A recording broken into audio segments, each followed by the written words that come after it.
നമുക്ക് പ്രാർത്ഥനയോടുകൂടി ഇന്നത്തെ ധ്യാനം ആരംഭിക്കാം.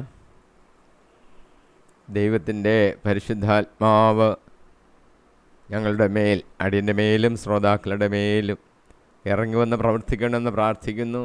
അടിയനെ കരങ്ങളിലേക്ക് സമർപ്പിക്കുകയാണ്. വചനങ്ങൾ തരണമേ. അധരങ്ങൾ തുറക്കുമ്പോൾ ദൈവം തന്നെ സംസാരിക്കണം. പരിശുദ്ധാത്മാവ് വാക്കുകൾ തരണം. ആഴമായ അർത്ഥതലങ്ങളിലേക്ക് ഞങ്ങളെ കൂട്ടിക്കൊണ്ട് പോകണം. അത് ഞങ്ങളുടെ ഹൃദയങ്ങളിൽ ആഴമായിട്ട് പതിച്ച് ഞങ്ങളുടെ മജ്ജകളിലും പ്രവർത്തിച്ച് ഞങ്ങളുടെ മനസ്സിലും ആത്മാവിലും പ്രവർത്തിച്ച് ജീവിതത്തിന് പുതുക്കം തന്ന ഒരു പുതുജീവൻ പ്രാപിച്ച് കർത്താവിനെ രക്ഷകൻ എന്നുള്ള നിലയിൽ ഏറ്റുപറഞ്ഞ് അനേകർക്ക് അത് പ്രഘോഷിച്ച് കൊടുക്കത്തക്കവണ്ണം ശക്തി പ്രാപിച്ച് അനുഗ്രഹിക്കുമാറാകണമെന്ന് ഞങ്ങൾ പ്രാർത്ഥിക്കുന്നു. നിൻ്റെ സാന്നിധ്യം കൂടെ ഇരിക്കണമേ, അനുഗ്രഹിക്കണമേ. സകലതും യേശു കർത്താവിൻ്റെ വിലയേറിയ നാമത്തിൽ തന്നെ ആമീൻ.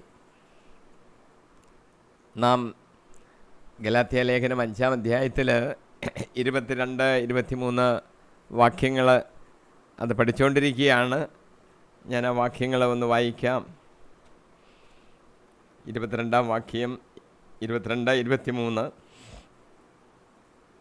ആത്മാവിൻ്റെ ഫലങ്ങൾ സ്നേഹം, ആനന്ദം, സമാധാനം, ക്ഷമ, ദയ, വിശ്വസ്തത, നന്മ, സൗമ്യത, ആത്മസംയമനം ഇവയാണ്. ഇവയ്ക്കെതിരായി ഒരു നിയമവും ഇല്ല. അതിൽ നമ്മൾ ചിലത് പഠിച്ചു കഴിഞ്ഞു. ഇന്ന് നമ്മൾ ദയ, നന്മ, വിശ്വസ്തത ഈ 3 ഫലങ്ങളെക്കുറിച്ച് ചിന്തിക്കാം എന്ന് എഴുതുകയാണ്.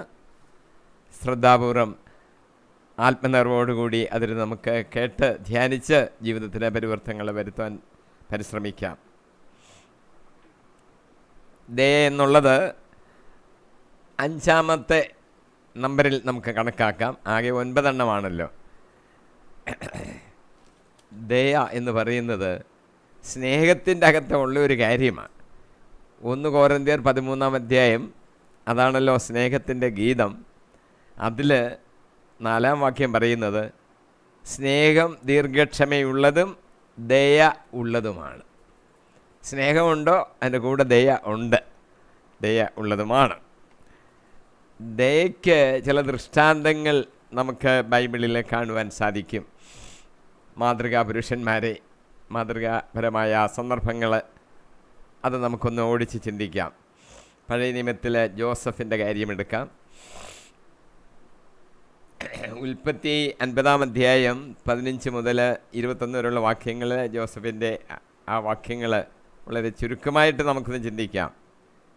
യാക്കോബ് മരിച്ചതിന് ശേഷം ജോസഫിൻ്റെ സഹോദരന്മാർ ചിന്തിച്ചു, ഒരുപക്ഷേ നാം ചെയ്ത ദ്രോഹത്തിനെല്ലാം ജോസഫ് പകരം വീട്ടും. എന്തെല്ലാമാണെന്ന് നമുക്കറിയാം. അവർ ഒരു ദൂതനെ ജോസഫിൻ്റെ അടുത്തേക്ക് അയച്ചു. ജോസഫ് ഇങ്ങനെയാണ് മറുപടി പറഞ്ഞത്, നിങ്ങൾ എനിക്ക് തിന്മ ചെയ്തു, പക്ഷേ ദൈവം അത് നന്മയാക്കി മാറ്റി.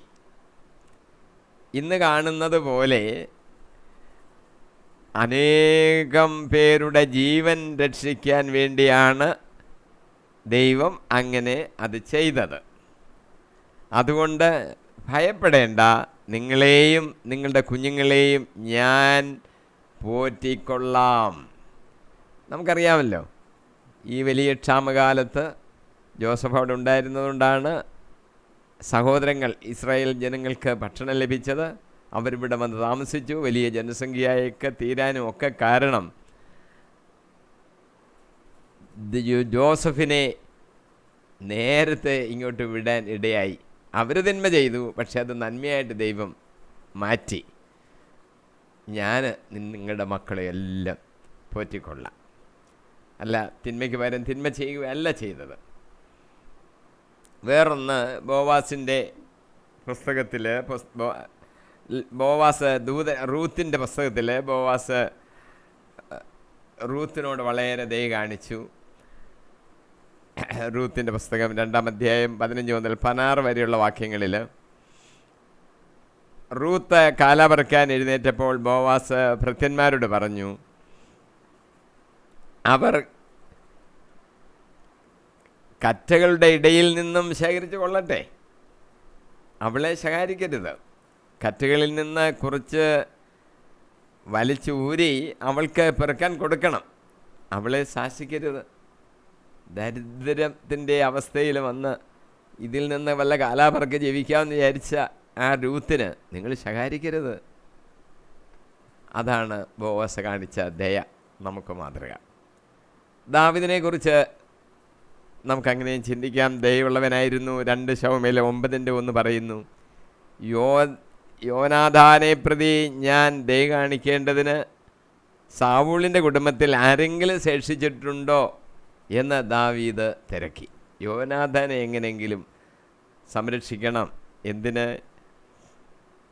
സാവൂളിന് യോനാഥാനെ പ്രതി ദയ കാണിക്കണം. അതിനുവേണ്ടി ആരെങ്കിലും സൗളിൻ്റെ കുടുംബത്തിലുണ്ടോ എന്ന് ദാവീദ് തിരക്കി. നല്ല സമറിയക്കാരൻ്റെ ഉപമയിൽ യേശു കർത്താവ് പറഞ്ഞൊരു ഉപമയാണല്ലോ. നമുക്കവിടെയും ഈ ദയയെക്കുറിച്ച് കാണാൻ സാധിക്കും. ലൂക്കോസിൻ്റെ സുവിശേഷം 10-ാം അധ്യായം 33-44 വാക്യങ്ങളിൽ, എന്നാൽ ഒരു സമറിയക്കാരൻ യാത്രാമധ്യേ അവൻ കിടന്ന സ്ഥലത്ത് വന്നു.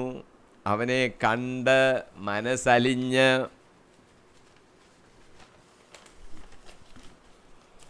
അടുത്തിയെന്ന് എണ്ണയും വീഞ്ഞും ഒഴിച്ച് മുറിവുകൾ വച്ച് കെട്ടി തൻ്റെ കഴുതപ്പുറത്ത് കയറ്റി ഒരു സത്രത്തിൽ കൊണ്ടുവന്ന് പരിചരിച്ചു.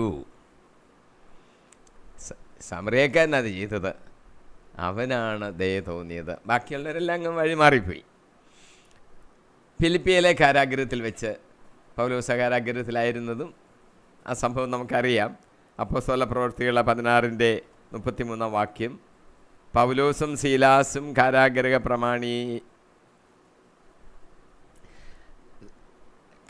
പ്രമാണിയോടും അവൻ്റെ വീട്ടിലുള്ളവരോടും കർത്താവിൻ്റെ വചനം പ്രസംഗിച്ചു. അവൻ ആ രാത്രി തന്നെ അവരെ കൊണ്ടുപോയി അവരുടെ മുറിവുകൾ കഴുകി. അപ്പോൾ തന്നെ അവനും കുടുംബവും ജ്ഞാനസ്നാനം സ്വീകരിക്കുകയും ചെയ്തു. പൗലോസിൻ്റെയും സീലാസിൻ്റെയും മുറിവുകളൊക്കെ ആ രാത്രി തന്നെ കഴുകി മരുന്ന് വെച്ച് കെട്ടി ആ കാരാഗ്രഹ പ്രമാണി ആ ദയ അവിടെ കാണിച്ചു. മാൾട്ടായിൽ വെച്ച ഒരു സംഭവം പൗലോസിനുണ്ടായി. പൗലോസിനും കൂട്ടർക്കും കപ്പലപകടത്തിൽപ്പെട്ട് അവർ മാൾട്ടായിൽ ഇറങ്ങിയപ്പോൾ, അപ്പോസ്തല പ്രവൃത്തികൾ 28:2 വാക്യമാണ്, കപ്പലപകടത്തിൽപ്പെട്ട പൗലോസും കൂട്ടരും മാൾട്ടായിൽ എത്തിച്ചേർന്നു. അപരിചിതരെങ്കിലും സ്ഥലവാസികൾ ഞങ്ങളോട് അസാധാരണമാംവിധം കാരുണ്യം കാണിച്ചു. മഴക്കാലം വന്ന് ചേർന്നിരുന്നത് കൊണ്ടും തണുപ്പായിരുന്നത് കൊണ്ടും അവർ തീ കൂട്ടി ഞങ്ങളെ സ്വാഗതം ചെയ്തു. ഒരു പരിചയമില്ലാത്ത ആൾക്കാരാണ്. പക്ഷെ ആ നാട്ടുകാർ തീ കൂട്ടി, മഴക്കാലമൊക്കെ ആയിരുന്നു, തണുപ്പിങ്ങനെ അടിക്കുക, തീ കൂട്ടി അവരും തീ കാഞ്ഞു. വന്ന പൗലോസും കൂട്ടരും തീ കായുവാൻ അവരെ വിളിച്ചു. അങ്ങനെ അവരെ സ്വാഗതം ചെയ്തു. ഒരു പരിചയം ഉണ്ടായിട്ടല്ല, അതെല്ലാം അവരുടെ ഹൃദയത്തിലുണ്ടായിരുന്ന ദയ കൊണ്ടാണ്. സങ്കീർത്തനം 103, 13-14 വാക്യങ്ങൾ, പിതാവിന് മക്കളോടെന്ന പോലെ കർത്താവിന് തൻ്റെ ഭക്തരോട് അലിവ് തോന്നുന്നു. എന്തിൽ നിന്നാണ് നമ്മെ മെനഞ്ഞെടുത്തതെന്ന് അവിടുന്ന് അറിയുന്നു. നാം വെറും ധൂളിയാണെന്ന് അവിടുന്ന് ഓർമ്മിക്കുന്നു. യേശയ്യായുടെ പുസ്തകത്തിൽ 63:7 കർത്താവ് നമുക്ക് നൽകിയ എല്ലാറ്റിനെയും പ്രതി തൻ്റെ കരുണയാൽ അവിടുന്ന് ഇസ്രായേൽ ഭവനത്തിന് ചെയ്ത എല്ലാ നന്മയെയും പ്രതി ഞാൻ അവിടുത്തെ ദൈവവായ്പിനൊത്ത് അവിടുത്തെ കാരുണ്യത്തെ പ്രകീർത്തിക്കും. ഞാൻ അവിടുത്തേക്ക് കീർത്തനങ്ങൾ ആലപിക്കും. കർത്താവ് എന്തെല്ലാം നന്മയാണ് ചെയ്തത് അതെല്ലാം നമ്മൾ ഓർക്കണം. അതിന് നമ്മൾ പാടി കീർത്തനം ചെയ്ത് ദൈവത്തിന് സ്തോത്രം ചെയ്യണം, നന്ദി പറയണം. യോഹന്നാൻ സുവിശേഷം 11-ാം അധ്യായം 35-ാം വാക്യത്തിൽ യേശു കണ്ണീർ പൊഴിച്ചു എന്നൊരു വാക്യം നമ്മൾ വായിക്കുന്നു. ലാസറിനെ ഉയർപ്പിക്കാൻ ചെന്നപ്പോൾ മാർത്തായും മറിയയും കരയുന്നത് കണ്ടപ്പോൾ യേശു കൂടെ കരഞ്ഞുപോയി. മരിച്ച് അടക്കപ്പെട്ട് സഹോദരനെ ഉയർപ്പിക്കാൻ വേണ്ടി ലാസറിൻ്റെയും മറിയയുടെയും അടുക്കലേക്ക് യേശു ചെല്ലുകയാണ്. ലാസറിനെ പ്രതി സഹോദരികളെ കരഞ്ഞു. അത് കണ്ട് യേശുവും അവരോടൊപ്പം കരയുകയാണ് ചെയ്തത് എന്ന് നമുക്ക് കാണുവാൻ സാധിക്കും. ഹെബ്രായ ലേഖനം 4-ാം അധ്യായം 5-ാം വാക്യം ഇങ്ങനെ പറഞ്ഞിരിക്കുന്നു. യേശുവിനെക്കുറിച്ച് പറഞ്ഞിരിക്കുകയാണ്, നമ്മുടെ ബലഹീനതകളിൽ നമ്മോടൊത്ത് സഹതപിക്കുവാൻ കഴിയാത്ത ഒരു പ്രധാന പുരോഹിതനല്ല നമുക്കുള്ളത്. പിന്നെയോ ഒരിക്കലും പാപം ചെയ്തിട്ടില്ലെങ്കിലും എല്ലാ കാര്യങ്ങളിലും നമ്മെപ്പോലെ തന്നെ പരീക്ഷിക്കപ്പെട്ടവനാണ് അവൻ. ബലഹീനനായി തീർന്നു, നമ്മെപ്പോലെ പാപം ചെയ്തിട്ടില്ല എന്ന് മാത്രം. നമ്മളെപ്പോലെ എല്ലാം പരീക്ഷിക്കപ്പെട്ട് ആ സങ്കടങ്ങൾ അനുഭവിച്ചറിഞ്ഞിട്ടുള്ളവനാ പ്രധാന പുരോഹിതനായിരിക്കുന്ന ദൈവപുത്രനായിരിക്കുന്ന യേശുക്രിസ്തു. യാക്കോബ് ഇങ്ങനെ എഴുതിയിരിക്കുന്നു, 1-ാം അധ്യായം 27-ാം വാക്യം, പിതാവായ ദൈവത്തിൻ്റെ മുമ്പിൽ പരിശുദ്ധവും നിഷ്കളങ്കവുമായ ഭക്തി ഇതാണ്, അനാഥരുടെയും വിധവകളുടെയും ഞെരുക്കങ്ങളിൽ അവരുടെ സഹായത്തിന് എത്തുക, ലോകത്തിൻ്റെ കളങ്കമേക്കാതെ തന്നെ കാത്ത് സൂക്ഷിക്കുക. എന്തുവാ ഭക്തി എന്ന് പറഞ്ഞാൽ എപ്പോഴും കണ്ണടച്ചുകൊണ്ടിരിക്കുന്നതും കൈകൂപ്പി നിൽക്കുന്നതും അല്ല. പിന്നെയോ അനാഥരുടെയും വിധവകളുടെയും ഞെരുക്കങ്ങളിൽ അവരുടെ സഹായത്തിനെത്തുക. അങ്ങോട്ട് ചെല്ലണം എന്നർത്ഥം, അവരെ സഹായിക്കണം. യേശു നമുക്ക് മാതൃകയും കൂടാണ്. മനുഷ്യരോട് അവൻ ദയയുള്ളവനായിരുന്നു. മത്തായിയുടെ സുവിശേഷം 9:36 ഇങ്ങനെ പറയുന്നു, ജനക്കൂട്ടത്തെ കണ്ടപ്പോൾ യേശുവിന് അവരുടെ മേൽ അനുകമ്പ തോന്നി. യേശുവിന് അവരുടെ മേൽ അനുകമ്പ തോന്നി. അവർ ഇടയനില്ലാത്ത ആടുകളെപ്പോലെ പരിഭ്രാന്തരും നിസ്സഹായരുമായിരുന്നു. അയ്യോ, ഇടയനില്ലാത്ത കുറച്ച് ആടുകൾ, നിസ്സഹായരായ മനുഷ്യർ. കർത്താവിന് അലിവ് തോന്നി. മത്തായിയുടെ സുവിശേഷത്തിൽ 20-ാം അധ്യായം 34-ാം വാക്യത്തിൽ നമ്മൾ ഇങ്ങനൊരു കാര്യം കാണുന്നു. യേശു അന്തർക്ക് കാഴ്ച നൽകുക. ജെറിക്കോയിൽ നിന്ന് യേശു ഇങ്ങനെ പുറപ്പെട്ട് വരുമ്പോൾ വലിയൊരു ജനക്കൂട്ട യേശുവിൻ്റെ കൂടെ ഉണ്ട്. 2 കുരുടന്മാർ ഉച്ചത്തിൽ നിലവിളിച്ചു, ദാവീദിൻ്റെ പുത്ര, ഞങ്ങളിൽ കനിയണമേ. യേശു ഉള്ളലിഞ്ഞ് അവരുടെ കണ്ണുകളിൽ സ്പർശിച്ചു. തൽക്ഷണം അവർക്ക് കാഴ്ച ലഭിച്ചു. യേശു ഉള്ളലിഞ്ഞ് അവരുടെ കണ്ണുകളിൽ സ്പർശിച്ചു. കാഴ്ചയില്ലെങ്കിൽ എന്താണ് ദുഃഖമെന്ന് കർത്താവിന് മനസ്സിലായിട്ടുണ്ടല്ലോ. അവൻ ഉള്ളലിഞ്ഞു അവരുടെ കണ്ണുകളിൽ സ്പർശിച്ചു. ഉടൻ തന്നെ അവരുടെ കാഴ്ച ലഭിച്ചു. അത് നമ്മൾ അറിഞ്ഞിരിക്കണം. കാരണം ഈ പ്രാർത്ഥിക്കുമ്പോൾ പെട്ടെന്ന് ഉത്തരം കിട്ടുമോ? ഉത്തരം നമ്മൾ പ്രാർത്ഥിക്കുമ്പോൾ സാവകാശമായിരിക്കും ഉത്തരം ലഭിക്കുന്നതെന്ന് പലരും വിചാരിക്കും. അങ്ങനെയല്ല, പെട്ടെന്ന് ഉത്തരം കിട്ടും. വിശ്വാസത്തോട് പ്രാർത്ഥിക്കണം. അത്തിമരത്തെ ശപിച്ചു, ഉടൻ തന്നെ ഉണങ്ങിപ്പോയി. അന്തർക്ക് കാഴ്ച കിട്ടണം. കർത്താവ് കൈവച്ച് ഇങ്ങനെ പ്രാർത്ഥിച്ചു, അനുഗ്രഹിച്ചു, കാഴ്ച ലഭിച്ചു. അല്ല 2 ദിവസം കൊണ്ട് കഴിയുമ്പോൾ ചെറിയ കാഴ്ച ലഭിക്കും എന്നല്ല, പെട്ടെന്ന് കാഴ്ച ലഭിക്കും. കർത്താവിൻ്റെ ശക്തിയല്ല, അതിങ്ങനെ പ്രവഹിക്കുകയാണ്. രക്തസ്രാവക്കാരി സ്ത്രീയുടെ കാര്യത്തിലും അങ്ങനല്ലേ? വസ്ത്രത്തെ തൊട്ടു, പെട്ടെന്ന് അവൾ സുഖം പ്രാപിച്ചു. മർക്കോസിൻ്റെ സുവിശേഷത്തിൽ ഒരു സംഭവം എഴുതിയിരിക്കുന്നു. 1-ാം അധ്യായം 40-41 വാക്യങ്ങളിൽ, ഒരു കുഷ്ഠരോഗി അവൻ്റെ അടുത്ത് വന്ന് മുട്ടുകുത്തി അപേക്ഷിച്ചു, അങ്ങേക്ക് മനസ്സുണ്ടെങ്കിൽ എന്നെ ശുദ്ധനാക്കാൻ കഴിയും. കുഷ്ഠരോഗി അങ്ങനെ ചോദിച്ചോട്ടെ, അങ്ങേക്ക് മനസ്സുണ്ടെങ്കിൽ. കർത്താവിന് മനസ്സുണ്ടെന്നുള്ളത് നമ്മൾ ഓർത്തോണം. കുഷ്ഠരോഗിക്ക് അത് തോന്നി കാണും. കർത്താവ് തീർച്ചയായിട്ടും മനസ്സുണ്ട്. കർത്താവ് പറഞ്ഞത്, കർത്താവ് അവനോട് കരുണ തോന്നി കൈനീട്ടി അവനെ സ്പർശിച്ചുകൊണ്ട് പറഞ്ഞു, എനിക്ക് മനസ്സുണ്ട്. കർത്താവിന് മനസ്സില്ലാതിരിക്കുമോ? എനിക്ക് മനസ്സുണ്ട്, നിനക്ക് ശുദ്ധി ഉണ്ടാകട്ടെ. തൽക്ഷണം കുഷ്ഠം മാറി അവന് ശുദ്ധി വന്നു.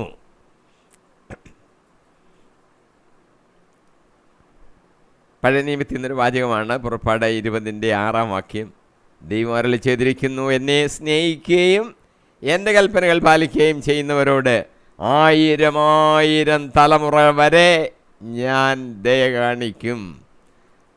അവരോട് മാത്രമല്ല, 1000 തലമുറയോട് ദയ കാണിക്കുന്ന ഒരു ദൈവമാണ് നമ്മുടെ ദൈവം.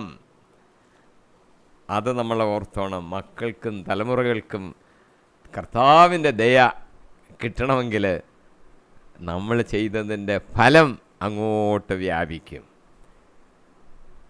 ഇനി നമ്മൾ ചിന്തിക്കുന്നത് നന്മ എന്ന ആ ഫലത്തെക്കുറിച്ചാണ്. അത് 6 പറഞ്ഞിരിക്കുന്നതാണ്. സങ്കീർത്തനം 23:6 അവിടുത്തെ നന്മയും കരുണയും ജീവിതകാലം മുഴുവൻ എന്നെ അനുഗമിക്കും. കർത്താവിൻ്റെ ആലയത്തിൽ ഞാൻ എന്നേക്കും വസിക്കും. ഞാൻ കർത്താവിൻ്റെ ആലയത്തിൽ എന്നേക്കും വസിക്കും.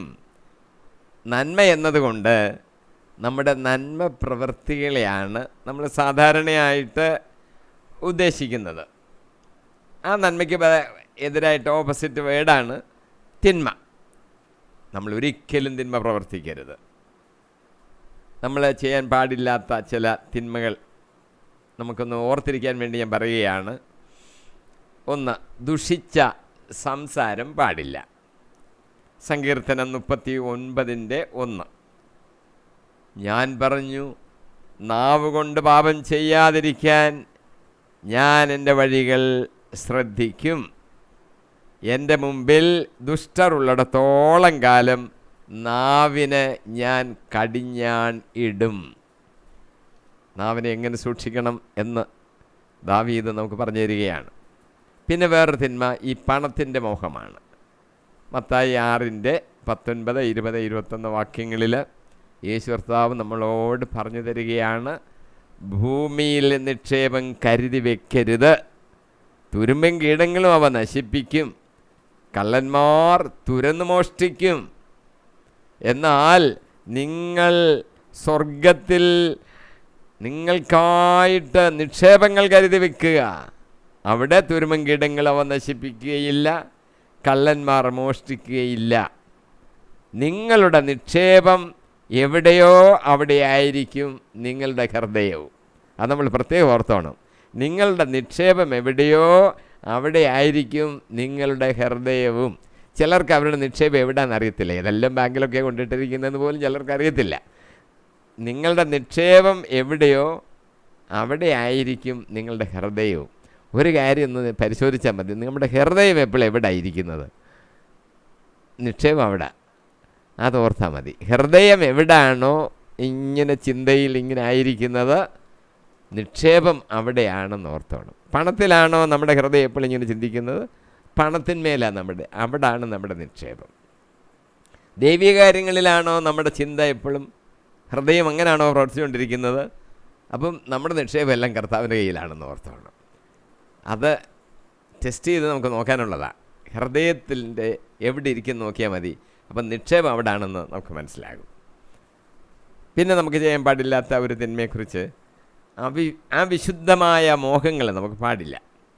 മർക്കോസ് 10:42, 43, 44 യേശു ശിഷ്യന്മാരെ അടുത്ത് വിളിച്ച് പറയുകയാണ്, വിജാതിയരുടെ ഭരണകർത്താക്കൾ അവരുടെ മേൽ യജമാനത്വം പുലർത്തുന്നുവെന്നും അവരുടെ പ്രമാണികൾ അവരുടെ മേൽ അധികാരം പ്രയോഗിക്കുന്നുവെന്നും നിങ്ങൾക്കറിയാമല്ലോ. എന്നാൽ നിങ്ങളുടെ ഇടയിൽ അങ്ങനെ ആകരുത്. നിങ്ങളിൽ വലിയവനാകാൻ ആഗ്രഹിക്കുന്നവൻ നിങ്ങളുടെ ശുശ്രൂഷകനായിരിക്കണം. നിങ്ങളിൽ ഒന്നാമനാകാൻ ആഗ്രഹിക്കുന്നവൻ നിങ്ങൾ എല്ലാവരുടെയും ദാസനുമായിരിക്കണം. ഈ ഒന്നാമനാകാൻ ആഗ്രഹം അങ്ങ് മനുഷ്യൻ്റെ ആഗ്രഹങ്ങളാണ്, അതൊന്നും പാടില്ല. ദാസനായി വേല ചെയ്യണം. കർത്താവ് ഉന്നത സ്ഥാനങ്ങളിലേക്ക് ഉയർത്തിക്കൊള്ളും. വേറൊന്ന്, ദുഷിച്ച ചിന്തകൾ നമുക്ക് പാടില്ല. 2 കൊരിന്ത്യർ 10:5 പറയുന്നു, പൗലോസ് എഴുതുകയാണ്, ദൈവത്തെപ്പറ്റി അറിവില്ല, ദൈവത്തെപ്പറ്റിയുള്ള അറിവിനെതിരായ വാദമുഖങ്ങളും ഔദത്യപൂർണമായ എല്ലാ പ്രതിബന്ധങ്ങളെയും ഞങ്ങൾ തകർക്കുകയും ക്രിസ്തുവിനെ അനുകരിക്കേണ്ടതിന് എല്ലാ ചിന്താഗതികളെയും കീഴ്പ്പെടുത്തുകയും ചെയ്യുന്നു.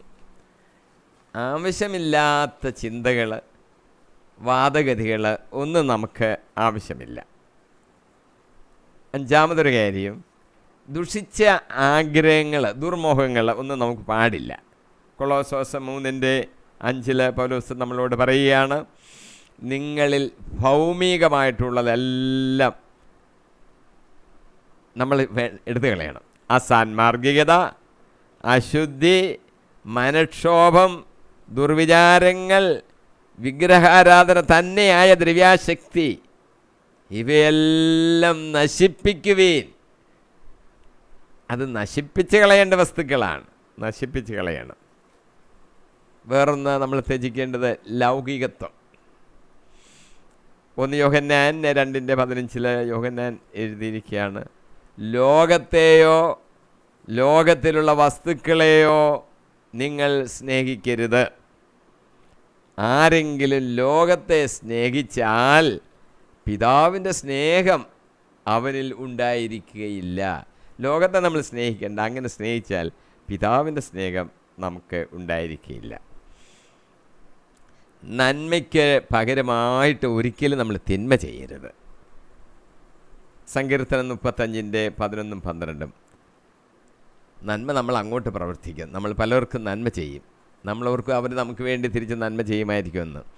തിന്മയായിരിക്കും കിട്ടുന്നത്. നമ്മളപ്പോൾ ഓർക്കണം, ആരെങ്കിലും നമുക്ക് നന്മ ചെയ്താൽ ഒരിക്കലും നമുക്ക് അവർക്കെതിരായിട്ട് തിന്മ അങ്ങോട്ട് കൊടുക്കരുത്. സങ്കീർത്തനം 35:11-12 നീചസാക്ഷികൾ എഴുന്നേൽക്കുന്നു, ഞാൻ അറിയാത്ത കാര്യങ്ങൾ അവർ എന്നോട് ചോദിക്കുന്നു, നന്മയ്ക്ക് പ്രതിഫലമായി അവർ എനിക്ക് തിന്മ തരുന്നു, ഞാൻ നിസ്സഹായൻ ആയിരിക്കുന്നു. യേശുവിനെക്കുറിച്ചുള്ളൊരു പ്രവചനമായിട്ട് നമുക്കത് മനസ്സിലാക്കാൻ സാധിക്കും. സങ്കീർത്തനം 109:5 പറയുന്നു, നന്മയ്ക്ക് പകരം തിന്മയും സ്നേഹത്തിന് പകരം വിദ്വേഷവും അവർ എനിക്ക് തരുന്നു. ഓരോ മനുഷ്യർക്കും അനുഭവങ്ങളുണ്ടാകും. ക്രിസ്തുവിനെക്കുറിച്ചുള്ളൊരു പ്രവചനമായിട്ട് നമുക്കിത് മനസ്സിലാക്കാൻ സാധിക്കും. സുഭാഷിതങ്ങൾ 17:13 പറയുന്നു, ഉപകാരത്തിന് പകരമായി അപകാരവും ചെയ്യുന്നവൻ്റെ ഭവനത്തിൽ നിന്ന് തിന്മ വിട്ടകലുകയില്ല. യോഹന്നാൻ 10:32 യേശു യഹൂദരോട് പറയുകയാണ്, പിതാവിൽ നിന്നുള്ള അനേകം നല്ല പ്രവൃത്തികൾ ഞാൻ നിങ്ങളെ കാണിച്ചു. ഇവയിൽ ഏത് പ്രവൃത്തി മൂലമാണ് നിങ്ങൾ എന്നെ കല്ലെറിയുന്നത്? യേശുവിനെ കല്ലെറിയാൻ അവർ തുടങ്ങുക. പിതാവിൽ നിന്ന് ഞാൻ എന്തെല്ലാം കാര്യങ്ങൾ നിങ്ങളെ കാണിച്ചു, അതിൽ ഏത് പ്രവൃത്തി മൂലമാണ് നിങ്ങൾ എന്നെ കല്ലെറിയുന്നത്? നന്മ ചെയ്യുന്നതിന് പകരം തിന്മ ചെയ്യുന്നു. യോഹന്നാൻ 15:24-25 വാക്യങ്ങളിൽ മറ്റാരും ചെയ്തിട്ടില്ലാത്ത പ്രവൃത്തികൾ ഞാൻ അവരുടെ ഇടയിൽ ചെയ്തില്ലായിരുന്നു എങ്കിൽ അവർക്ക് പാപമുണ്ടാകുമായിരുന്നില്ല. എന്നാൽ ഇപ്പോൾ അവർ എന്നെയും എൻ്റെ പിതാവിനെയും കാണുകയും ദർശിക്കുകയും ചെയ്തിരിക്കുന്നു. പിതാവിനെ കണ്ടിട്ട് ദേഷിക്കുകയാണ്. കാരണം കൂടാതെ അവർ എന്നെ വെറുത്തു എന്ന് അവരുടെ നിയമത്തിൽ എഴുതപ്പെട്ടിരിക്കുന്ന വചനം പൂർത്തിയാകാനാണ് ഇത് സംഭവിച്ചത്. അവരുടെ നിയമത്തിൽ അത് എഴുതിയിട്ടുണ്ട്. കാരണം കൂടാതെ അവരെന്നെ വെറുത്തു. അത് സംഭവിക്കണം. അതിനുവേണ്ടിയാണ് അവരങ്ങനെയൊക്കെയും ചെയ്തത്. ക്രിസ്ത്യ വിശ്വാസികൾ അവരുടെ നടത്തത്തിൽ, പെരുമാറ്റത്തിൽ ഒക്കെ ശ്രദ്ധിക്കേണ്ടതായിട്ടുണ്ട്. ഫിലിപ്പിയ ലേഖനം 1:27 പൗലോസ് നിർദ്ദേശിക്കുന്നു,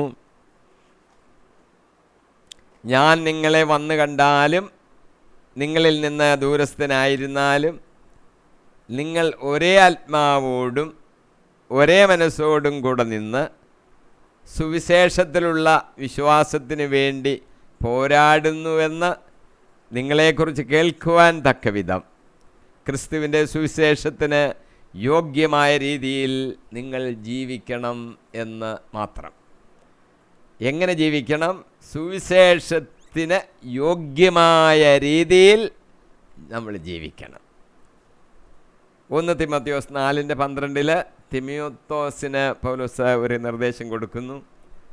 വാക്കുകളിലും പെരുമാറ്റത്തിലും സ്നേഹത്തിലും വിശ്വാസത്തിലും വിശുദ്ധിയിലും നീ വിശ്വാസികൾക്ക് മാതൃകയായിരിക്കണം. നമ്മളും മറ്റ് വിശ്വാസികൾക്ക് മാതൃകയായിരിക്കണം.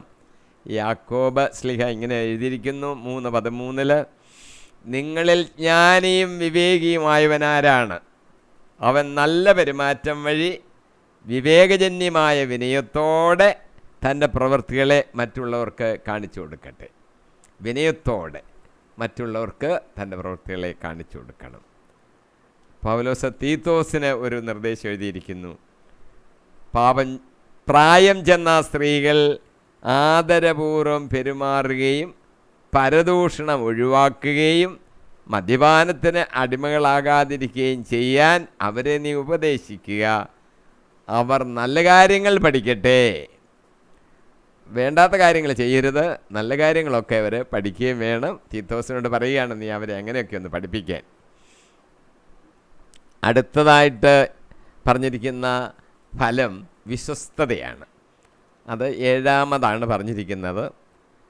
ആകെ 9 എണ്ണമാണല്ലോ. സങ്കീർത്തനം 36:5 പറഞ്ഞിരിക്കുന്നു, കർത്താവേ അങ്ങയുടെ കാരുണ്യം ആകാശത്തോളം എത്തുന്നു, വിശ്വസ്തത മേഘങ്ങളോളം എത്തിയിരിക്കുന്നു. നിയമാവർത്തനം 7:9 അതിനാൽ നിങ്ങൾ അറിഞ്ഞുകൊള്ളുക, നിങ്ങളുടെ ദൈവമായ കർത്താവാണ് ദൈവം. തന്നെ സ്നേഹിക്കുകയും തൻ്റെ കൽപ്പന പാലിക്കുകയും ചെയ്യുന്നവരോട് 1000 തലമുറ വരെ അവൻ നീതി പാലിക്കുകയും ഉടമ്പടി പാലിക്കുകയും അചഞ്ചലമായ സ്നേഹം പ്രകടിപ്പിക്കുകയും ചെയ്യുന്നു. വിശ്വസ്തനായ ദൈവം തന്നെ വെറുക്കുന്നവരെ നശിപ്പിച്ചുകൊണ്ട് അവിടുന്ന് പ്രതികാരം ചെയ്യും. നമുക്ക് ബൈബിളിൽ പരിശോധിച്ച് നോക്കിയാൽ ബൈബിളിൻ്റെ അകത്ത് നമുക്ക് വിശ്വസ്തരായ ചില ആൾക്കാരെ നമുക്ക് കാണാം. നമുക്ക് മാതൃകയാണ്. ഏതാനും പേരുടെ പേര് നമുക്ക് നോക്കാം. ഒന്ന് ജോസഫ്. നമ്മൾ ജോസഫിൻ്റെ പേരെന്ന് പറഞ്ഞിരുന്നു. ഉൽപ്പത്തി 39:4 അവൻ യജമാനൻ്റെ പ്രീതിക്ക് പാത്രമായി അവൻ പൊത്തിഫറിനെ ശുശ്രൂഷിച്ചു. തൻ്റെ വീടിൻ്റെ മേൽനോട്ടവും തനിക്കുള്ള എല്ലാറ്റിൻ്റെയും ചുമതലയും പൊത്തിഫർ ജോസഫിനെ ഏൽപ്പിച്ചു. വിശ്വസ്തനായ ഒരു ഭൃത്യനെന്ന് കണ്ടപ്പോൾ എല്ലാ ചുമതലയും പൊത്തിഫർ ജോസഫിനെ അങ്ങ് ഏൽപ്പിച്ചു. വിശ്വസ്തനായതുകൊണ്ടാണ് അങ്ങനെ ഏൽപ്പിച്ചത്. നമ്മളെ ആരെങ്കിലും ജോലി പരമേൽപ്പിക്കുന്നത് നമ്മൾ വിശ്വസ്തരാണെന്ന് കാണുമ്പോഴാണ്. നമുക്ക് ഓഫീസിലൊക്കെ ജോലി ചെയ്യുമ്പോഴും നമുക്കറിയാം ചില ജോലികൾ മറ്റാരെയും ഏൽപ്പിക്കാതെ നമ്മളെ ഏൽപ്പിക്കും മേലധികാരികൾ. നമ്മളതിൽ കാണിക്കുന്ന വിശ്വസ്തത അവർ മനസ്സിലാക്കിയിട്ടുണ്ട്. അതുകൊണ്ടാണ് ദാനിയേലിൻ്റെ കാര്യം. ദാനിയേൽ 6:4 തലവന്മാരും പ്രധാന ദേശാധിപതിമാരും ദാനിയേലിൻ്റെ മേൽ രാജ്യദ്രോഹ കുറ്റം ആരോപിക്കാൻ പഴുതു നോക്കി. പരാതിക്ക് മതിയായ കാരണമോ കുറ്റമോ കണ്ടെത്താൻ അവർക്ക് കഴിഞ്ഞില്ല. എന്തെന്നാൽ അവൻ വിശ്വസ്തനായിരുന്നു. മോശയെക്കുറിച്ച് ഹെബ്രായ ലേഖനം 3:5 ഇങ്ങനെ എഴുതിയിരിക്കുന്നു, പറയപ്പെടാനിരിക്കുന്ന കാര്യങ്ങൾക്ക് സാക്ഷ്യം നൽകുന്നതിന് ദൈവത്തിൻ്റെ ഭവനം മുഴുവനിലും മോശ ഭൃത്യനെ പോലെ വിശ്വസ്തനായിരുന്നു. മോശയ്ക്ക് എന്തൊരു സ്ഥാനമാണ് കിട്ടിയത്. നമുക്ക് ബൈബിളിൽ നിന്നൊരു കാര്യം മനസ്സിലാക്കും. പഴയ നിയമത്തിലും പുതിയ നിയമത്തിലുമായിട്ട് ദൈവം ചെയ്യാൻ ആഗ്രഹിച്ച അല്ലെങ്കിൽ ദൈവം മനുഷ്യനെ കൊണ്ട് ചെയ്യാൻ ആഗ്രഹിച്ച വലിയ പ്രധാനപ്പെട്ട വേല ഏൽപ്പിച്ചത് പഴയ നിയമത്തിൽ മോശയും പുതിയ നിയമത്തിൽ പൗലോസുമാണെന്ന് നമുക്ക് കാണുവാൻ സാധിക്കും. അവരുടെ തിരഞ്ഞെടുപ്പ് ദൈവത്തിൻ്റെ തിരഞ്ഞെടുപ്പ് തന്നെ. യോഗ്യതയൊക്കെ ദൈവം നിശ്ചയിച്ചതാണ്. ഒരു കാര്യം നമുക്ക് എൻ്റെ അവിടെ കാണാൻ സാധിക്കും, ആ ഏറ്റവും ഉന്നതമായ നിലവാരത്തിലുള്ള വിദ്യാസമ്പന്നരായ ആൾക്കാരായിരുന്നു മോശയും പൗലോസും എന്നുകൂടെ നമുക്ക് കാണാം. ദൈവം തിരഞ്ഞെടുത്തതിന് ആ ഒരു കാരണം മാത്രമായിരിക്കത്തില്ല, ദൈവത്തിന് തിരഞ്ഞെടുപ്പിന് ഒത്തിരി കാര്യങ്ങൾ കർത്താവ് നോക്കിയിട്ടുണ്ട്. അത് നോക്കിയാണ് അവരെ രണ്ടുപേരെയും തിരഞ്ഞെടുത്തിരിക്കുന്നത്. മോശയെക്കുറിച്ച് നമുക്കിവിടെ പറയുകയാണ്, അവൻ തൻ്റെ ദൈവത്തിൻ്റെ ഭവനത്തിൽ ഒരു ഭൃത്യനെ പോലെ വിശ്വസ്തനായിരുന്നു. അതുകൊണ്ടാണ് ഇതെല്ലാം ഏൽപ്പിച്ചിരിക്കുന്നത് നമുക്ക് കാണുവാൻ സാധിക്കും. കാര്യസ്ഥന്മാരൊക്കെയും വിശ്വസ്തതയുള്ളവരായിരിക്കണം. 1 കൊരിന്ത്യർ 4:1-2 പൗലോസ് എഴുതിയിരിക്കുകയാണ്, ക്രിസ്തുവിൻ്റെ ദാസന്മാരും ദൈവരഹസ്യങ്ങളുടെ കാര്യസ്ഥരുമായിട്ടാണ് ഞങ്ങളെ പരിഗണിക്കേണ്ടത്. കാര്യസ്ഥന്മാർക്ക് വിശ്വസ്തത കൂടിയേ തീരൂ. 2 കൊരിന്ത്യർ 8:21 പൗലോസ് വീണ്ടും എഴുതുന്നു, കർത്താവിൻ്റെ മുൻപാകെ മാത്രമല്ല മനുഷ്യരുടെ മുൻപാകെയും ആദരണീയമായത് മാത്രമേ ഞങ്ങൾ ലക്ഷ്യം വയ്ക്കുന്നുള്ളൂ. സുഭാഷിതങ്ങൾ 11:1-3 വാക്യങ്ങളിൽ കള്ളത്രാസ് കർത്താവ് വെറുക്കുന്നു, ന്യായമായ തൂക്കം അവിടുത്തെ സന്തോഷിപ്പിക്കുന്നു, സത്യസന്ധരുടെ വിശ്വസ്തത അവർക്ക് വഴികാട്ടുന്നു, വഞ്ചകരുടെ വക്രത അവരെ നശിപ്പിക്കുന്നു. സുഭാഷിതങ്ങൾ 20:10 പറയുന്നു, വ്യാജമായ തൂക്കങ്ങളും അളവുകളും ഒന്നുപോലെ കർത്താവ് വെറുക്കുന്നു. അപ്പോസ്തല പ്രവൃത്തികളെ നമുക്ക് 2 വ്യക്തികളെ കാണാം. അക്വിലായും പ്രിസ്കില്ലായും വേല ചെയ്ത് വിശ്വാസികളായ 2 പേരാണ് ഭാര്യ ഭർത്താക്കന്മാർ. അവർ ജോലിയിൽ എത്രമാത്രം വിശ്വസ്തരായിരുന്നു എന്ന് ഓർക്കണം. അപ്പോസ്തല പ്രവൃത്തികൾ 18:3 അക്വിലായും പ്രിസ്കില്ലായും ഒരേ തൊഴിൽക്കാരായിരുന്നത് കൊണ്ട് പൗലോസ് അവരോട് കൂടെ താമസിക്കുകയും ഒന്നിച്ച് ജോലി ചെയ്യുകയും ചെയ്തു എന്ന് നമുക്ക് കാണുവാൻ സാധിക്കും. നമ്മുടെ കർത്താവ് ഒരു വിശ്വസ്തനാണ് എന്നുകൂടെ നമ്മൾ ഓർത്തോണം. 2 തെസ്സലോനിക്ക 3:3 കർത്താവ് വിശ്വസ്തനാണ്, അവിടുന്ന് നിങ്ങളെ ശക്തിപ്പെടുത്തുകയും ദുഷ്ടനിൽ നിന്ന് കാത്തുകൊള്ളുകയും ചെയ്യും. നമ്മളിവിടെ പറഞ്ഞതെല്ലാം തരും, ഒന്നും വേണ്ടെന്ന് പറയത്തില്ല. കാര്യം വിശ്വസ്തനാണ്, പറഞ്ഞാൽ പറഞ്ഞത് തന്നെ. ഹെബ്രായ ലേഖനം 2-17 വാക്യം, ജനങ്ങളുടെ പാപങ്ങൾക്ക് പരിഹാരം ചെയ്യുന്നതിന് വേണ്ടി ദൈവിക കാര്യങ്ങളിൽ വിശ്വസ്തനും കരുണയുള്ളവനുമായ പ്രധാന പുരോഹിതനാകാൻ അവൻ എല്ലാ കാര്യങ്ങളിലും തൻ്റെ സഹോദരരോട് നമ്മളോട് സദൃശനാകേണ്ടിയിരുന്നു. നമ്മൾ ദൈവത്തോട് വിശ്വസ്തരായിരിക്കണം. ദൈവത്തോട് നമ്മൾ വിശ്വസ്തരായിരിക്കണം. 1 രാജാക്കന്മാർ 19:18 പറയുന്നു, ദൈവം അങ്ങനെ ചിലരെ കണ്ടുപിടിക്കുന്നുണ്ട്, വിശ്വസ്തരായ ആൾക്കാരെ. ബാലിൻ്റെ മുമ്പിൽ മുട്ടു മടക്കുകയോ അവനെ ചുംബിക്കുകയോ ചെയ്യാത്ത 7000 പേരെ ഞാൻ ഇസ്രായേലിൽ അവശേഷിപ്പിക്കും. കർത്താവിനറിയാം എല്ലാവരെയും. 7000 പേരെ പ്രത്യേകം മാറ്റി നിർത്തുന്നു. 1 കൊരിന്ത്യർ 4:17 കർത്താവിൽ എൻ്റെ പ്രിയ പുത്രനും വിശ്വസ്തനുമായ തിമോത്തിയോസിനെ നിങ്ങളുടെ അടുക്കിലേക്ക് ഞാൻ അയച്ചത് എല്ലാ കാര്യങ്ങളിലും എല്ലാ സഭകളിലും ഞാൻ അവരെ പഠിപ്പിച്ചിരിക്കുന്നത് പോലെ ക്രിസ്തുവിലുള്ള എൻ്റെ മാർഗങ്ങൾ നിങ്ങളെയും അനുസ്മരിപ്പിക്കുവാനാണ്. വിശ്വസ്തനായി എല്ലാ കാര്യങ്ങളും ചെയ്യണം. ഇനി വിശ്വസ്തത കാണിക്കുന്നുണ്ട്, പ്രത്യേക ഗുണം വല്ലതും ഉണ്ടോ? ഉണ്ട്, അതിന് നമുക്ക് പ്രതിഫലം ലഭിക്കും. മത്തായി 24:45-47 വാക്യങ്ങളിൽ തൻ്റെ ഭവനത്തിലുള്ളവർക്ക് കൃത്യസമയത്ത് ഭക്ഷണം കൊടുക്കാൻ യജമാനൻ നിയോഗിച്ച വിശ്വസ്തനും വിവേകിയുമായ ഭൃത്യൻ ആരാണ്? യജമാനൻ വരുമ്പോൾ അപ്രകാരം ചെയ്യുന്നതായി കാണപ്പെടുന്ന ഭൃത്യൻ ഭാഗ്യവാൻ. സത്യമായി ഞാൻ നിങ്ങളോട് പറയുന്നു, യജമാനൻ അവനെ തൻ്റെ വസ്തുക്കളുടെ എല്ലാം മേൽനോട്ടക്കാരനായി നിയമിക്കും. വിശ്വസ്തത കാണിച്ചുകൊണ്ടുള്ള ഗുണമാണ്. എല്ലാത്തിൻ്റെയും മേൽനോട്ടക്കാരനായിട്ട് യജമാനൻ വരുമ്പോൾ നിയമിക്കും. ലൂക്കോസിൻ്റെ സുവിശേഷം 19:17 ഇതുപോലെ ഒരു ഉപമ യേശു പറഞ്ഞിരിക്കുകയാണ്. അവൻ പറഞ്ഞു, കൊള്ളാം, നല്ലവനായ ഭൃത്യ, ചെറിയ കാര്യങ്ങളിൽ വിശ്വസ്തനായിരുന്നത് കൊണ്ട് 10 നഗരങ്ങളുടെ മേൽ നീ അവകാശിയായിരിക്കും. ചെറിയ കാര്യങ്ങളായതുകൊണ്ട് വിശ്വസ്തത കാണിക്കേണ്ട എന്നൊന്നും നമ്മൾ വിചാരിക്കരുത്. ചെറിയ കാര്യങ്ങളിൽ വിശ്വസ്തനായിരിക്കുന്നോ എന്നുള്ളതാണ് കർത്താവ് നോക്കും. അതുകൊണ്ട് 10 നഗരങ്ങളുടെ മേൽ നീ അധികാരി ആയിരിക്കും.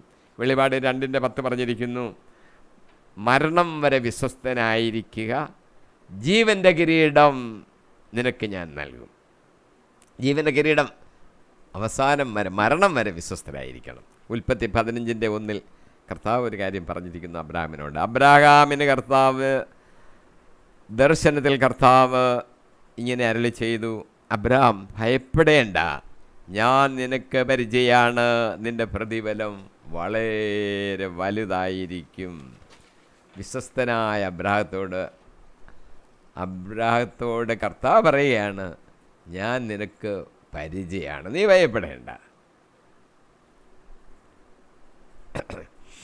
ചില പ്രതിഫലങ്ങൾ വീണ്ടും നിയമങ്ങൾ പാലിക്കുമ്പോൾ നമുക്ക് പ്രത്യേകമായിട്ട് ചില പ്രതിഫലങ്ങൾ ലഭിക്കുന്നതിനെക്കുറിച്ച് ബൈബിളിൽ പറഞ്ഞിട്ടുണ്ട്. പുറപ്പാട് 19:5, നിങ്ങൾ എൻ്റെ വാക്ക് കേൾക്കുകയും എൻ്റെ ഉടമ്പടി പാലിക്കുകയും ചെയ്താൽ നിങ്ങളെല്ലാ ജനങ്ങളിലും വെച്ച് എനിക്ക് ഏറ്റവും പ്രിയപ്പെട്ട എൻ്റെ സ്വന്തം ജനമായിരിക്കും, കാരണം ഭൂമി മുഴുവൻ എൻ്റേതായിരിക്കും. എൻ്റെ വാക്ക് കേൾക്കുകയും എൻ്റെ ഉടമ്പടി പാലിക്കുകയും ചെയ്യണം. സങ്കീർത്തനം 132:12 പറയുന്നു, എൻ്റെ ഉടമ്പടിയും ഞാൻ നൽകുന്ന കൽപ്പനകളും നിൻ്റെ മക്കളനുസരിച്ചാൽ അവരുടെ മക്കൾ എന്നേക്കും നിൻ്റെ സിംഹാസനത്തിൽ വാഴും. സിംഹാസനത്തിൽ വാഴും, പക്ഷെങ്കിൽ ഉടമ്പടിയും കൽപ്പനകളും പാലിക്കണമെന്നൂടെ ഓർത്തോണം. അവിശ്വസ്തതയ്ക്കെതിരായിട്ട് ചില മുന്നറിയിപ്പുകൾ ബൈബിളിൽ നമുക്ക് തരുന്നുണ്ട്. മത്തായി 21:43, അതുകൊണ്ട് ഞാൻ നിങ്ങളോട് പറയുന്നു, ദൈവരാജ്യം നിങ്ങളിൽ നിന്ന് എടുത്ത് ഫലം പുറപ്പെടുവിക്കുന്ന ജനതകൾക്ക് നൽകും, വിശ്വസ്തതയില്ലെങ്കിൽ. ലൂക്കോസ് 16:12 പറയുന്നു, മറ്റൊരുവൻ്റെ കാര്യത്തിൽ നിങ്ങൾ വിശ്വസ്തരല്ലെങ്കിൽ നിങ്ങൾക്ക് സ്വന്തമായിട്ടുള്ളതിനെ ആര് നിങ്ങളെ പരമേൽപ്പിക്കും? നമുക്ക് ചില കടമകളൊക്കെ ജീവിതത്തിലുണ്ട്, അതൊന്നും നമ്മൾ അവഗണിക്കരുത്. നെഹമ്യായുടെ പുസ്തകം 9:35-37, സ്വന്തം രാജ്യത്ത് വിശാലവും സമ്പന്നവുമായ ദേശത്ത് അങ്ങ് നൽകിയ സമൃദ്ധി ആസ്വദിച്ച് കഴിയുമ്പോഴും അവർ അവിടുത്തെ സേവിച്ചില്ല, ദുഷ്പ്രവർത്തികൾ ഉപേക്ഷിച്ചതുമില്ല. ഞങ്ങളുടെ പാപങ്ങൾ നിമിത്തം ഞങ്ങൾ അങ്ങേ വിഷമിപ്പിച്ചു. ഞങ്ങളെ കീഴ്പ്പെടുത്താൻ അങ്ങ് നിയോഗിച്ച രാജാക്കന്മാർ ദേശത്തിൻ്റെ സമൃദ്ധി അവരനുഭവിക്കുന്നു. ഞങ്ങളും ഞങ്ങളുടെ കന്നുകാലികളും അവരുടെ വരുതിയിലാണ്. ഞങ്ങളുടെ ജീവിതം ദുരിതപൂർണമായിരിക്കുന്നു. എന്തുകൊണ്ടാണ്? നമ്മുടെ കടമ നമ്മൾ നിർവഹിച്ചില്ല. അതുകൊണ്ട് മത്തായി 7:26 എഴുതിയിരിക്കുന്നു, എൻ്റെ വചനങ്ങൾ കേൾക്കുകയും എന്നാൽ അത് അനുസരിക്കാതിരിക്കുകയും ചെയ്യുന്നവൻ മണൽപ്പുറത്ത് ഭവനം പണിത ഭോഷന് തുല്യനായിരിക്കും. ലൂക്കോയുടെ സുവിശേഷത്തിൽ 12-ാം വാക്യം ഇങ്ങനെ പറഞ്ഞിരിക്കുന്നു, യജമാനൻ്റെ ഹിതമറിഞ്ഞിട്ടും അതനുസരിച്ച് പ്രവർത്തിക്കുകയോ അതിനെ ഒരുങ്ങുകയോ ചെയ്യാത്ത ഭൃത്യൻ കഠിനമായി പ്രഹരിക്കപ്പെടും. എല്ലാം അറിയാം, പക്ഷേ ചെയ്യത്തില്ല. കഠിനമായി പ്രഹരിക്കപ്പെടും. ദയ, സഹായം, ഇതൊന്നും ചെയ്തു കൊടുക്കാൻ നമ്മൾ മനസ്സ് കാണിക്കരുത്. ആ കാര്യം നമ്മൾ അവഗണിക്കരുത്. സങ്കീർത്തനം 109:14-15 വാക്യങ്ങൾ, അവൻ്റെ പിതാക്കന്മാരുടെ അകൃത്യങ്ങൾ കർത്താവിൻ്റെ സന്നിധിയിൽ ഓർമ്മിക്കപ്പെടട്ടെ, അവൻ്റെ മാതാവിൻ്റെ പാപം മാഞ്ഞു പോകാതിരിക്കട്ടെ. അവ നിരന്തരം കർത്താവിൻ്റെ മുൻപാകെ ഉണ്ടായിരിക്കട്ടെ. അവൻ്റെ സ്മരണ ഭൂമിയിൽ നിന്ന് വിച്ഛേദിക്കപ്പെടട്ടെ. എന്തെന്നാൽ കരുണ കാണിക്കാൻ അവൻ ഓർത്തില്ല. ഇതാ എൻ്റെ കാരണം. എല്ലാം അങ്ങ് മറക്കുകയാണ്. കരുണ കാണിക്കാൻ ഓർത്തില്ല, അതുകൊണ്ടായി കുഴപ്പമില്ല. മാത്രമല്ല, ദരിദ്രരെയും അഗതികളെയും ഹൃദയം തകർന്നവരെയും അവരുടെ മരണം വരെ അവൻ പിന്തുടർന്ന് ഉപദ്രവിച്ചു. അതുകൊണ്ട് ആ കുഴപ്പമെല്ലാം അവർക്ക് സംഭവിക്കാൻ ദൈവം അങ്ങ് വിട്ടുകൊടുക്കുകയാണ്. അപ്പോൾ വിശ്വസ്തയെക്കുറിച്ചാണ് പിള്ളപ്പോൾ ചിന്തിച്ച് ഇന്ന് നമ്മൾ 3 വെർച്യൂസ്, 3 ഫലങ്ങളെക്കുറിച്ചാണ് ചിന്തിച്ചത്. ദയ, നന്മ, വിശ്വസ്തത. ഇനിയും ഉള്ളത് നമുക്ക് അടുത്ത എപ്പിസോഡിൽ നമുക്ക് ചിന്തിക്കാം. ദയയെക്കുറിച്ച് നമ്മൾ ചില ദൃഷ്ടാന്തങ്ങൾ ബൈബിളിൽ നിന്ന് കണ്ടു. നന്മയെക്കുറിച്ച് നമ്മൾ പഠിച്ചു. നമ്മൾ ചെയ്യാൻ പാടില്ലാത്ത ചില ദൂഷ്യങ്ങൾ ഏതൊക്കെയാണെന്ന് നമ്മൾ മനസ്സിലാക്കി. നന്മയ്ക്ക് പകരമായിട്ട് ഒരിക്കലും നമ്മൾ തിന്മ ചെയ്യരുത്. വിശ്വസ്തതയെക്കുറിച്ച് നാം പ്രത്യേകമായിട്ടൊന്ന് ധ്യാനിച്ചു. പ്രത്യേകമായ തൊഴിൽ രംഗത്തെ വിശ്വസ്തതയെക്കുറിച്ച് നാം പഠിച്ചു. കർത്താവ് വിശ്വസ്തനാണ്, നാം ദൈവത്തോട് വിശ്വസ്തരായിരിക്കണം. വിശ്വസ്തതയ്ക്ക് നമുക്ക് പ്രതിഫലം കിട്ടും. നമുക്കുള്ള കടമകളെ ഒന്നും നമ്മൾ അവഗണിച്ച് കളയരുത്. ഈ പറഞ്ഞ ഫലങ്ങളെല്ലാം നമ്മൾ ധാരാളമായി വർദ്ധിച്ചു വരാൻ പരിശുദ്ധാത്മാവ് നമ്മളെ സഹായിക്കട്ടെ. 118 എപ്പിസോഡിൽ തുടർന്നുള്ള സൗമ്യത, ആത്മസമയനം എന്നുള്ള ഫലങ്ങളെക്കുറിച്ചുകൂടെ നമുക്ക് ധ്യാനിക്കാം. പരിശുദ്ധാത്മാവ് നമ്മളെ നടത്തട്ടെ എന്ന് പ്രാർത്ഥിക്കുന്നു. യേശു കർത്താവിൻ്റെ വിലയേറിയ നാമത്തിൽ തന്നെ. ആമീൻ.